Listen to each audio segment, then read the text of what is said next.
Good morning students. Again, first class subject English.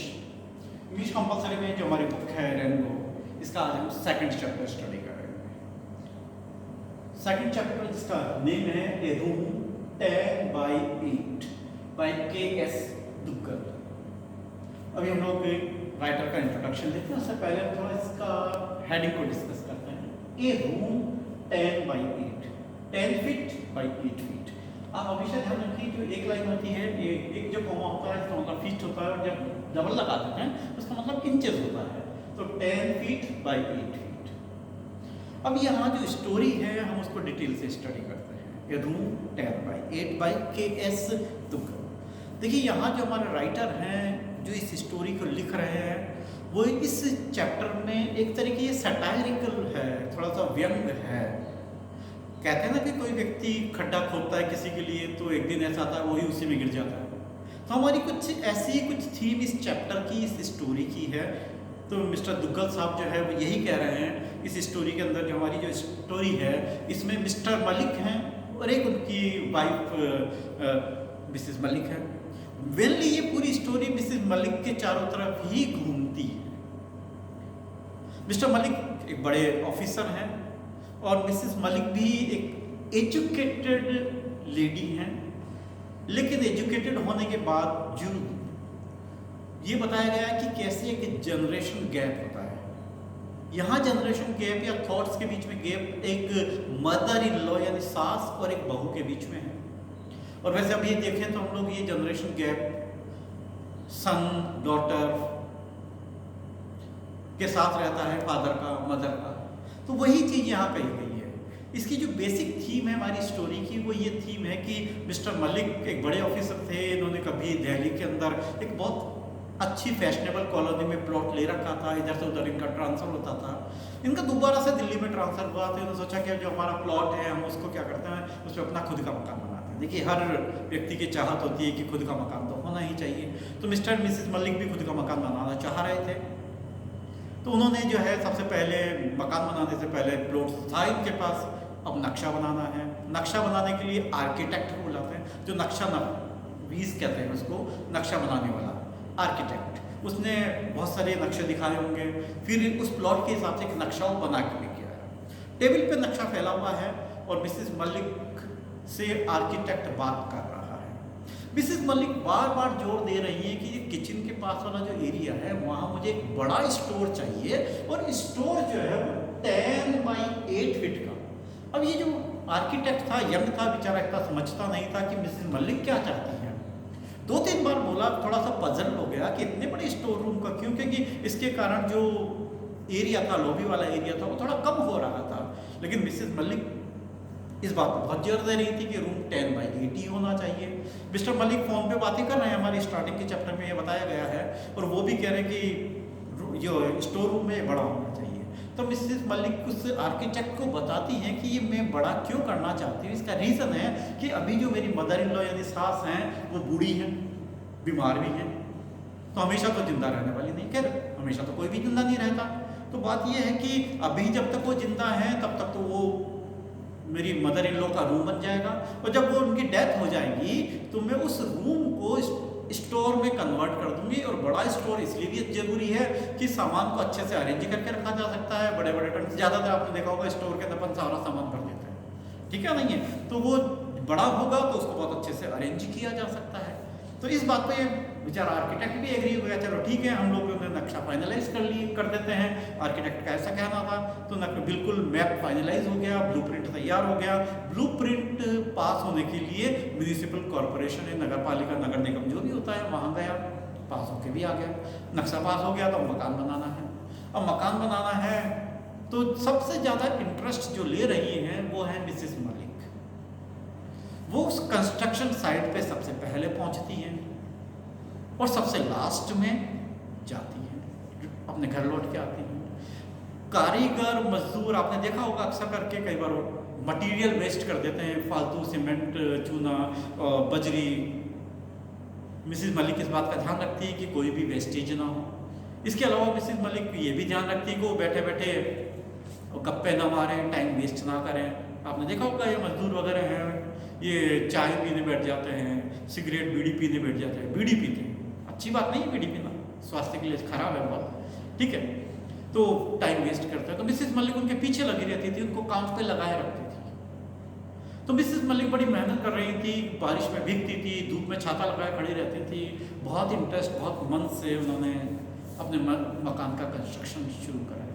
जब construction कराया तो उनके कई प्लान भी थे।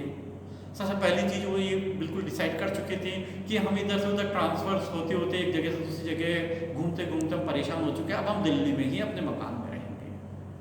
अगर ट्रांसफ़र होता है तो मिस्टर मलिक खुद अपने आप चले जाएंगे, अकेले रहेंगे। वो वहीं पे रहना चाहती थी अपने बच्चों के साथ, क्योंकि बच्चे भी बड़े हो रहे थे, उनकी स्कूल बार बार चेंज कराना ठीक नहीं था। साथ ही मिसेस मलिक ने ये बात और कही कि जो उनकी मदर इन लॉ है वो भी उनके साथ ही वहीं रह जाएंगे। तो मिस्टर मलिक को कोई दिक्कत नहीं हुई, चलो ठीक है, अब किसी अगर ट्रांसफ़र होगा तो मैं ही चला जाऊँगा। तो इस तरह से उनके प्लान थे कि हम लोग दिल्ली में ही, अगर ट्रांसफ़र हुआ फिर भी हम दिल्ली में ही रहेंगे, एक ही जगह। मकान बन रहा था, नियर अबाउट फिनिश था। मिसेस मलिक ने ये डिसाइड किया था कि नया घर बनेगा, जैसे सबके ड्रीम्स होते हैं, सपने होते हैं। मिसेस मलिक भी चाहती थी कि नए मकान के लिए मैं नया फर्नीचर लूँगी। साथ ही आसपास के पड़ोसियों से भी बहुत अच्छे रिलेशन हो गए थे उनके। अब देखिए यहाँ पर हमारी कहानी में ट्विस्ट आता है। जैसे ही मकान लगभग फिनिश होता है, मिस्टर मलिक को गवर्नमेंट की तरफ से ऑफर मिलता है और एक तरह से गवर्नमेंट उस मकान को एक्वायर यानी अधिग्रहण कर लेती है और बहुत अच्छा किराया ऑफर करती है। तो हो सकता है मिसेस मलिक के मन में कि शायद कुछ लालच आ गया हो, तो बहुत अच्छा किराया देख के और फिर देखा कि गवर्नमेंट ले रही है, तो जो दूसरे किराएदार हैं उनसे माथा फोड़ी, गवर्नमेंट में ऐसा कुछ नहीं है, टाइम टू टाइम पैसा जो है अकाउंट में आ जाएगा। तो उन्होंने बहुत अच्छा किराया देखकर मकान किराए पे देने के लिए सोचा। लेकिन मिसेस मलिक के मन में अभी भी बात थी, मेरा खुद का घर है, मैं मकान किराए के मकान में रहती हूँ। फिर अचानक ऐसा हुआ कि मिस्टर मलिक का ट्रांसफ़र हो गया दिल्ली से आउट। तो मिसेस मलिक बहुत खुश हुई, एक तो इसलिए कि अब उनको दिल्ली में रहते हुए किराए के मकान में नहीं रहना, अपना मकान होने के बावजूद भी। दूसरी चीज़, वो दूर चली जाएंगे तो जो मकान से जो फीलिंग जुड़ गई थी उससे थोड़ा दूर हो जाएंगी। तो मिस्टर मलिक के साथ जहाँ भी उनका ट्रांसफ़र हुआ वहाँ जाएंगे। कई साल बीत गए, उनकी डॉटर की मैरिज हो गई, बेटा भी बड़ा हो गया। अब वापस से कुछ ऐसा हुआ कि मिस्टर मलिक भी रिटायर हो गए। अब मिस्टर मलिक चाहते थे कि वो मकान गवर्नमेंट खाली करता है। गवर्नमेंट जब मकान लेती है तो इजीली खाली भी नहीं करती, हाँ किराया टाइम पे देती है। तो उनको जो नोटिस वगैरह दिए उसके बाद मकान खाली करने की प्रक्रिया हुई। इसी कहीं के अंदर बेटी की तब तक शादी हो चुकी थी और मिस्टर मलिक की भी डेथ हो गई। अब देखिए बचा कौन, मिसेस मलिक बची, ठीक है। तो सॉरी, बेटे की डेथ नहीं, उनके हस्बैंड की डेथ हो गई, बेटे की शादी हो गई, करेक्शन करेंगे। मिस्टर मलिक की डेथ हो गई थी और उनकी बेटी की शादी हो गई। अब वापस से वो अपने मकान में जाना चाहते थे। तो देखिए यहाँ हमें थोड़ा सा आपको वापस पीछे लेके चलना चाहता हूँ। जब वो मकान का नक्शा बना था, मैप बना था, ब्लूप्रिंट बना था, तब उस आर्किटेक्ट ने एक पिलर बनाया था जो डिजाइनर पिलर था फ्रंट में, और वहाँ पर एक लेडी का पिक्चर बनाया था जिसने मैरून कलर की साड़ी पहनी थी और वो ऐसे उस पर उसके से सट के खड़ी थी। मिसेस मलिक हमेशा ये मानती थी कि ये जो मैरून कलर की साड़ी में लेडी है ये मैं हूँ, क्योंकि मेरा मकान है। ये बात उसके दिमाग में कई बार आई। अब ऐसा हुआ कि मकान खाली हो गया, अब उनको मकान में शिफ्ट करना था अपने ही। अब मुहूर्त निकाला गया अपने यहाँ, तो मुहूर्त से काम होता है। तो मंडे एक बहुत ही ऑस्पिशियस डे था, तो इस ऑस्पिशियस डे पे वो मकान में अपने शिफ्ट होना चाहते थे, लेकिन सुबह से बारिश हो रही थी।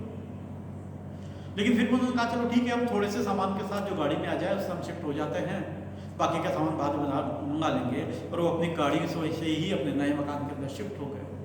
और जब नया मकान में शिफ्ट हुए, घर पहुँचे, वहाँ पर गाड़ी से उतरी तो वो उसने देखा कि उसकी बहू, उसकी डॉटर इन लॉ वैसे ही उस पिलर के पास सट के खड़ी थी जैसा वर्षों पहले उस आर्किटेक्ट ने पेंट किया था। और उसने वही मैरून कलर की साड़ी पहनी थी, क्योंकि मैरून कलर की साड़ी मिसेस मलिक को पसंद नहीं थी। ये बात थोड़ी सी चोट पहुंचाती है मिसेस मलिक को। फिर मिसेस मलिक घर के अंदर आती हैं, खाने की बात होती है तो मिसेस मलिक कहती है नहीं मेरा खाने का मूड नहीं है, मुझे भूख नहीं लग रही। तो कहा चलो ठीक है। फिर मिसेस मलिक को उनकी बहू यानी डॉटर इन लॉ कहती है कि माता जी मदर आपका जो कमरा है मैं आपको उसमें छोड़ आती हूँ, और वो कहती है कि आपको इसी रूम 10/8 में शिफ्ट किया जाएगा। और उसके ये सुन के मिसेस मलिक को ऐसा लगता है कि उनके ऊपर बिजली गिर गई हो। वही कमरा जो मिसेस मलिक ने अपनी मदर इन लॉ के लिए बनवाया था, उसी कमरे में उनकी डॉटर इन लॉ यानी उनकी बहू ने, जो कि अब मिसेस मलिक खुद सास बन चुकी थी, उसको शिफ्ट कर दिया। तो देखिए यहाँ पर सबसे बड़ी चीज विचारों में, थिंकिंग के अंदर डिफरेंस है। थोड़ा सा हम कहें कि हमने अपनी जड़ें छोड़ी हैं, हमारा कल्चर छोड़ा है। दूसरी चीज जनरेशन गैप तो है ही। तो स्टूडेंट से आपको पूरी स्टोरी अच्छे से समझ में आ गई होगी। अब हम थोड़ा सा राइटर के बारे में बात करेंगे। जैसा कि मैंने आपको बताया कि इसके जो राइटर है मिस्टर के.एस. दुग्गल, ये जो है इंग्लिश और पंजाबी दोनों लैंग्वेज में बहुत अच्छे से लिखते हैं और बहुत ही प्रोलिफिक हैं। इनका राइटिंग वर्क भी बहुत ज़्यादा है, थोड़ा सा हम इसको स्टडी करेंगे। इन्होंने 500 शॉर्ट स्टोरीज लिखी हैं, 10 नॉवेल्स लिखे हैं, 50 शॉर्ट प्लेज लिखे हैं, 7 प्लेज हैं, beside several work of literary criticism यानी आलोचनात्मक व्याख्या। 2 बड़े बड़े वॉल्यूम्स इन्होंने लिखे हैं। ऑटोबायोग्राफी, मैंने एक बार पहले भी आपको 10th में बताया होगा बायोग्राफी ऑटोबायोग्राफी क्या होती है, 11th में डिस्कस हुआ होगा। ऑटोबायोग्राफी होती है जब कोई व्यक्ति स्वयं की लाइफ लिखता है, के बारे में लिखता है, और बायोग्राफी वो होती है जब किसी की लाइफ को कोई दूसरा व्यक्ति पर्सन लिखता है। और साथ ही यही इनको पद्म भूषण जो है अवार्ड भी मिला है। और आपको पता है पद्म भूषण अवार्ड जो है भारत के बड़े अवार्ड्स में से माना जाता है, ठीक है नहीं है। साथ ही नेक्स्ट पैराग्राफ के अंदर जब हम लोग अबाउट द लेसन और राइटर पढ़ते हैं तो इसकी खासकर यही बताया गया है कि किस तरह से इसकी थीम है। हम लोग अबाउट द लेसन पढ़ेंगे। अबाउट द लेसन से पहले about the writer. KS. Duggal is a renowned Indian writer who writes in English and Punjabi with equal ease। ये अभी हमने देखा था। He is a versatile and prolific, बहुत ही बहुगुणी प्रतिभा के धनी है। As an author, his output is immense, बहुत ज़्यादा लिखा है इन्होंने, and valuable, बहुत महत्वपूर्ण भी है। He has penned more than 500 short stories, जैसा भी हमने देखा था, 10 novels, 50 short plays, 7 plays, besides several work of literary criticism and 2 volume of words and his autobiography। He is a recipient, देखो बहुत इंपॉर्टेंट क्वेश्चन बनता है यहाँ पे, he is a recipient of the several prestigious awards, बहुत महत्वपूर्ण award मिला इन्हें, and has also been decorated with Padma Bhushan, Padma Bhushan भी मिला हुआ है इनको। This lesson is based on the theme of the generation gap. देखो जनरेशन गैप की बात आ गई, पीढ़ी का जो अंतर है, which is emerging as a serious threat to our social fabric, जो हमारे समाज का ताना बाना है उसको बहुत बड़ी धमकी है ये। The story highlights how compulsions and possessiveness, lack of proper understanding and mutual love, देखो प्रॉपर अंडरस्टैंडिंग नहीं है और म्यूचुअल लव यानी एक दूसरे के प्रति प्रेम नहीं है, इसी से संबंध टूटते हैं। And care can widen this gap, और ये जो गैप बढ़ रहा है, जो खाई बढ़ रही है, इसका कारण ये है, यहाँ से भी क्वेश्चन उठा सकते हैं। The writer voices his grave concern, serious मतलब, over the growing tendency of ill treating one's on parents and grandparents. देखिए अपने माता पिता और अपने दादा दादी के प्रति लोग देखिए कितना दुर्व्यवहार कर रहे हैं by the modern fashionable society, और खास करके वही लोग हैं जो बहुत फैशनेबल हैं, फैशन के चलते ऐसा कर रहे हैं।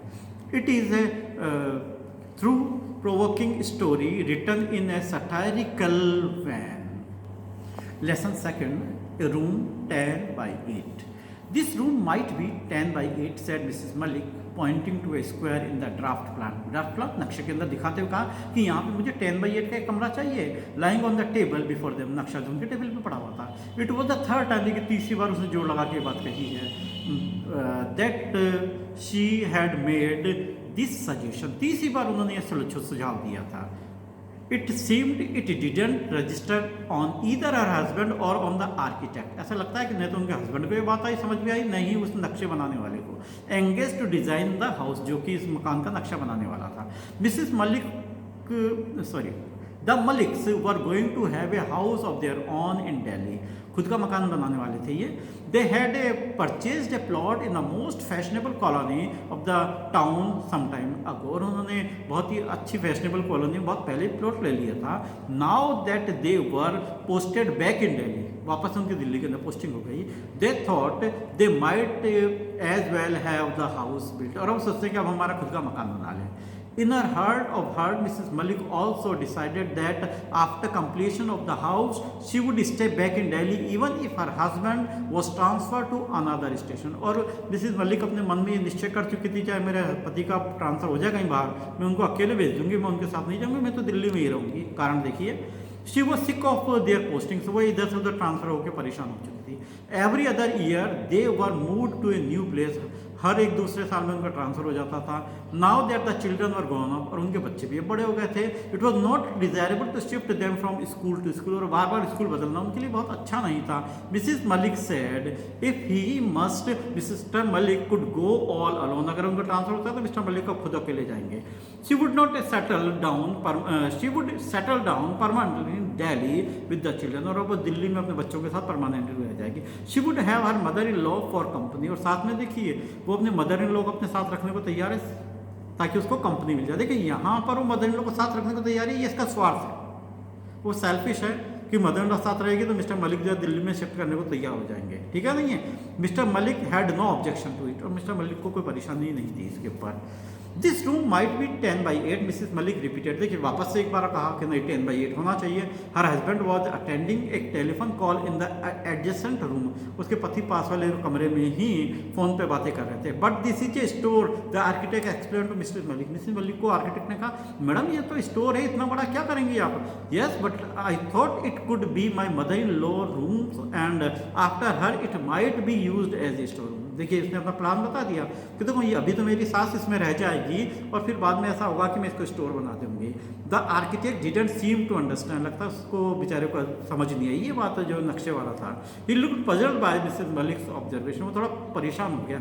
आई mean my mother in law could use the room for the present, अभी मेरी सास रह लेगी उसमें। As you know she is old and inferior, तुम्हें पता है वो तो बूढ़ी और बीमार है। She isn't going to there for dash dash, देखिए वो हमेशा जिंदा रहने वाली नहीं है। And after her it could be converted into A store room, उसके बाद मैं इसको स्टोर रूम में बदल दूंगी। मिसिस मलिक एक्सप्लेन्ड हर्टिंगली, और उन्होंने इस बात को रुकते हुए बात को समझाया। मिसिस मलिक की ये बात कंप्लीट हुई। अब मिस्टर मलिक क्या कह रहे हैं देखिए। मिस्टर मलिक जॉइंड देम, अब फोन पे बात करके मिस्टर मलिक भी आ गए थे। It's seems while talking on the telephone he had also given thought to the suggestion, और वो फोन पे बात करते हुए इसके बारे में सजेशन दे रहे। He too was of the opinion that the store should be a little bigger, देखिए मिस्टर मलिक भी चाहते हैं कि स्टोर बड़ा होना चाहिए, लेकिन उनका प्लान दूसरा है। वो अपनी मदर को खैर अपनी मदर को कोई भी स्टोर में नहीं रखेगा ना। It is always better to have a commodious store room so that one can move about the trunks more freely, और वो इसलिए बड़ा रखना चाहते थे ताकि वो जो बड़े बड़े बक्से वगैरह रख देते हैं ना उसको आराम से हिलाया डुलाया जा सके। Then it is also more convenient to keep it tidy, और साथ ही उसे व्यवस्थित भी रख सकते थे। It was decided that the room adjacent to the kitchen should be 10/8, ये निश्चित हो गया भाई अब यहाँ पे इतना बड़ा रूम बनेगा। The court yard would be a little narrower but that didn't matter much, लेकिन अब इसकी कोई खास बात नहीं थी अगर वो छोटा बड़ा क्या होता है। All the rest had already been provided for the plan was submitted for approval to the corporation, देखिए इस नक्शे को पास करने के लिए नगर पालिका में जमा करा दिया गया। Mrs Malik took an untiring interest in the construction of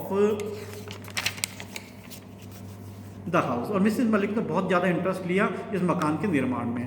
she would be seen standing at the site with her umbrella, वो छाता लिए खड़ी रहती थी। थ्रू आउट द डे, पूरे दिन शी सुपरवाइज्ड एवरी डिटेल, हर एक चीज़ पर निरीक्षण करती थी। At time she would have a hand to the mason and others, यहाँ तक कि मजदूरों और बेलदारों कहते हैं ना अपने यहाँ पे, उनके साथ भी मदद करती थी। She was the first to arrive at the construction site and left after every one had gone away, सबसे पहले आती थी सबसे बाद में जाती थी। She ensure that there was no wastage of material and the labour did not sit idle, और वो चाहती थी कि मटीरियल भी खराब नहीं करें और ये साथ में बैठ के गप्पे भी नहीं मारे, टाइम खराब नहीं करें। Before long the house was completed, घर बनता उससे पहले Mrs Malik insisted that she would have new furniture made for the house, और वो चाहती थी कि घर नया है तो फर्नीचर भी नया होना चाहिए। She would not let the old furniture enter the new house, not a piece of it. वो ये चाहती थी कि नए घर के अंदर फर्नीचर नया होना चाहिए, पुराने को मैं बिल्कुल नहीं घुसने दूंगी। और हम यहीं पे रुकेंगे, इसका पार्ट 1 हम यहीं रोकेंगे। कल हम लोग इसका पार्ट 2 नेक्स्ट क्लास के अंदर हम उनको स्टडी करेंगे और उसके आगे हम देखेंगे कि किस तरह से आगे का कंस्ट्रक्शन और आगे की प्लानिंग रहती है। तो स्टूडेंट्स, आई होप सो कि यहाँ तक आपको चैप्टर क्लियर हो गया होगा। Thank you.